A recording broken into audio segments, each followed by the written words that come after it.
solidaire du Nigeria dans la lutte contre Boko Haram et nous apportons à l'ensemble des pays de la région qui sont concernés par cette secte odieuse.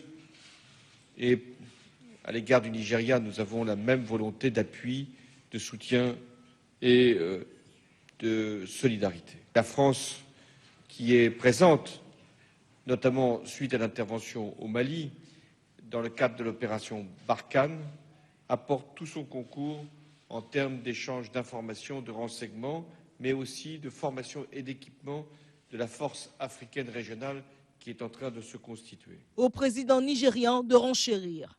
Il est important que nous tous soyons en position lors de notre prochaine réunion en mai l'année prochaine et s'assurer que nous pouvons vaincre Boko Haram. Notre prochain objectif est, avec le G7, de nous équiper en termes de capacité de renseignement, d'équipement et d'entraînement.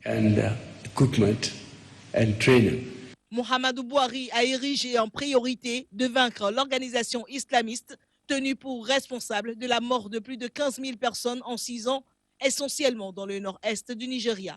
Depuis quelques semaines, Abuja multiplie les prises de contact avec les partenaires étrangers pour compléter ses besoins logistiques. Le président nigérian vient aussi à Paris pour renforcer les relations commerciales entre les deux pays. 2 conventions devraient d'ailleurs être signées avec l'Agence française de développement, ce afin de lancer 2 programmes dans le secteur agricole. Muhammadu Buhari compte donc vanter les forces du plus grand marché d'Afrique. Le Nigeria pèse en effet plus de 170 millions de consommateurs.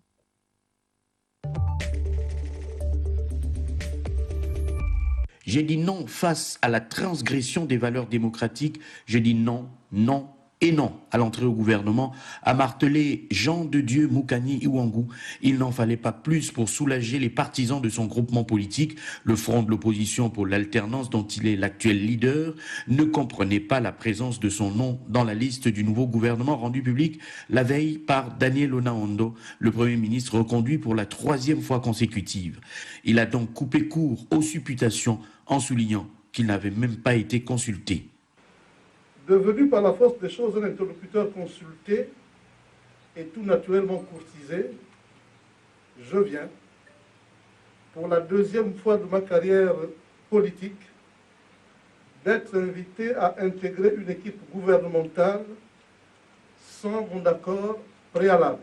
La réaction du gouvernement ne se fait pas attendre. Tout en prenant acte de cette démission, le gouvernement Onaondo III marque son étonnement face à ce refus formulé par le biais d'une conférence de presse alors même qu'il a été longuement consulté, martèle le porte-parole Alain-Claude Biléminze, qui estime qu'il y a des voies autorisées pour présenter sa démission que de poser un acte aux allures plutôt populistes. Le Premier ministre du gouvernement prend donc l'opinion nationale et internationale à témoin de cette volte-face qui traduit la démarche d'une certaine opposition se caractérisant par la critique systématique. Mais que s'est-il passé? Comment expliquer cette volte-face? Les analystes politiques sont tous formels. Après le décès d'André Mbaobam, leader charismatique de cette opposition, tout allait désormais à volo. D'une opposition, le Gabon a désormais des oppositions au régime d'Ali Bongo Ondimba, ce qui a contribué à fissurer, voire faire écrouler ce bloc politique, notamment sur la question de la candidature unique face à Ali Bongo Ondimba en 2007. Jamais l'annonce d'une candidature au Bénin n'aura déchaîné tant de passion. Celle de Patrice Talon a induit et continue de provoquer plus qu'une levée de boucliers.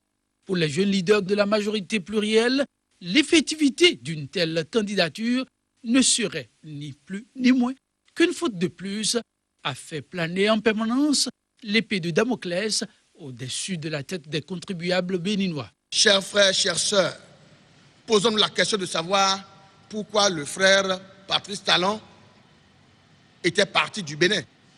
Il était parti du Bénin quand il s'agissait de faire le point sur les détournements de la filière du coton et les problèmes du PVI. Il n'était pas parti du Bénin parce qu'il voulait tuer le président Boniaï. Non. Mais tous ces dossiers étaient venus après. Il faut que les gens cessent de tromper le peuple béninois. Ils sont libres d'être candidats.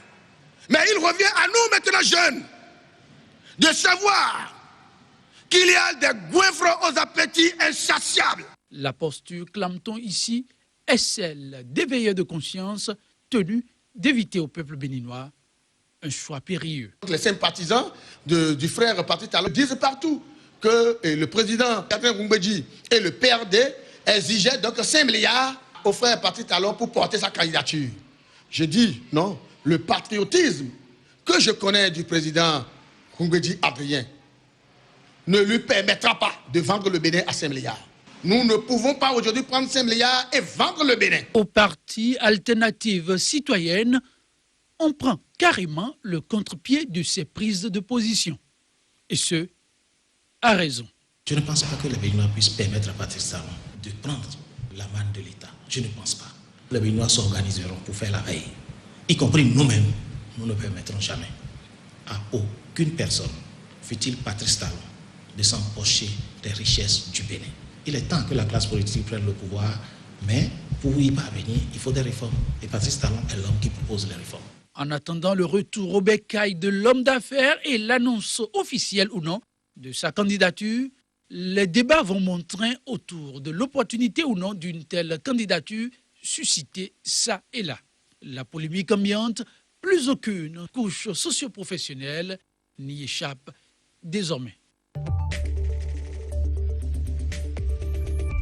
À ce jour-là, nous sommes tellement préoccupés qu'on s'interroge sur l'opportunité même de continuer à participer à ce processus. Mais on n'a pas encore pris de décision.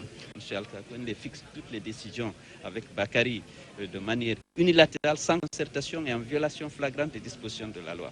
Nous ne pouvons pas continuer à les accompagner dans ce processus sans nous assurer que les conditions d'un scrutin équitable et transparent soient réunies. Nous appelons en particulier les candidats à la retenue et au respect mutuel, en évitant de recourir à des propos provocateurs et diffamatoires. Ces armes étaient introduites depuis l'Algérie via les frontières orientales du Maroc. Les Marocains arrêtés attendaient l'arrivée d'un expert syrien pour les former à la fabrication d'explosifs afin qu'ils puissent les utiliser contre des personnalités publiques et des lieux symboliques au Maroc. La cellule s'est faite baptiser les soldats du califat au Maroc, à l'instar de la cellule des soldats du califat en Algérie, qui était responsable de l'assassinat de l'otage français Hervé Gourdel en septembre 2014.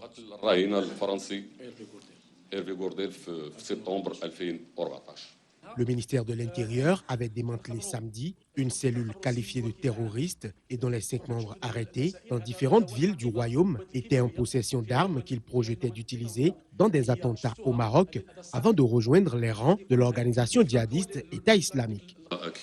Les produits qui rentrent dans la confection des explosifs, ils n'attendaient que l'arrivée d'un expert en explosifs de Daesh pour leur apprendre la recette de la confection d'explosifs et le maniement d'armes. Le gouvernement marocain a récemment durci les lois contre toute personne impliquée de près ou de loin dans des activités liées à des groupes terroristes avec des peines allant jusqu'à 10 ans d'emprisonnement et 224 000 € d'amende.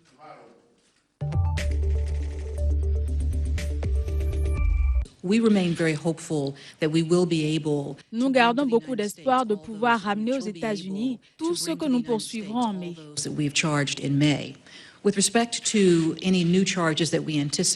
En ce qui concerne les éventuels nouveaux chefs d'accusation que nous comptons soulever lors de cette enquête qui continue, nous pensons pouvoir inculper d'autres personnes et d'autres organisations. Je ne peux pas vous donner un calendrier, mais je vous confirme que c'est dans notre intention.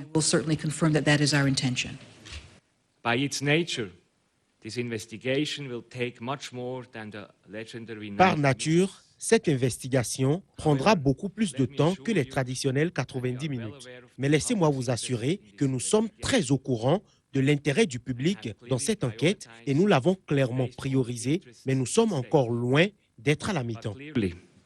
We are not even near the half-time break. House searches have been conducted in the western part of Switzerland. Des appartements ont été fouillés dans l'ouest de la Suisse et de nouvelles preuves ont été collectées. Lorsque c'était nécessaire, des actifs financiers ont été saisis, y compris des appartements dans les Alpes suisses. For example, flats in the Swiss Alps. As of today, 121 comptes en banque ont été signalés à notre équipe par l'autorité du renseignement financier suisse, MROS. Intelligence Unit, MROS. Lors des tristes événements de 2013, la mosquée du quartier avait été pillée et vandalisée. Les travaux de reconstruction de ce lieu de culte, lancés depuis 4 mois, sont très avancés. Cette évolution des mentalités, c'est le travail déterminé et patient d'un homme qui n'a cessé de sensibiliser ses compatriotes sur le vivre ensemble. Au cours d'une rencontre avec les jeunes enfants, fête de la Noël, j'ai demandé à ces enfants de pouvoir pardonner. Et pour pouvoir pardonner, il fallait que l'on puisse reconstruire la mosquée de la Kwanga, qui est mon quartier. Et c'est à partir de cette initiative qui a été lancée que j'ai donc pris attache avec les responsables de cette mosquée. Il y avait des réticences au début. Je leur ai dit qu'il y a des gens qui ont détruit dans ce pays. Il faudrait qu'il y ait des gens qui reconstruisent dans ce pays. Pour moi, construire le pays, c'est construire la paix. En construisant cette mosquée, on construit la paix, on construit le vivre ensemble. Régulièrement, cet homme de bonne volonté se rend au chantier pour suivre les travaux. Vous ne trouvez pas que c'est naturel qu'un chrétien et un musulman soient ensemble? On a quelque chose de commun, c'est ce pays-là. Et on a quelque chose de commun dans ce pays-là, c'est le vivre ensemble, qui à un moment, bien sûr, a pris un coup, à travers tout ce que vous savez. Aujourd'hui, pour un musulman, marcher dans la rue à la Kwanga n'est plus un risque. Non, non, je n'ai pas peur. Et je sais que rien ne va m'arriver. Voilà. Je viens prier comme tout le monde, c'est tout. Nous, on s'aime. Bon, si quelque chose arrive du côté des chrétiens, nous, les musulmans, on les fréquente.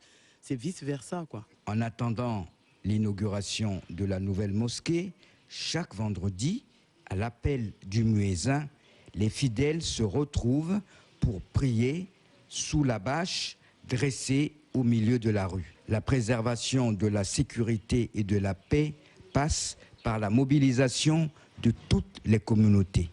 À la Kwanga, la population a pris conscience de cette exigence.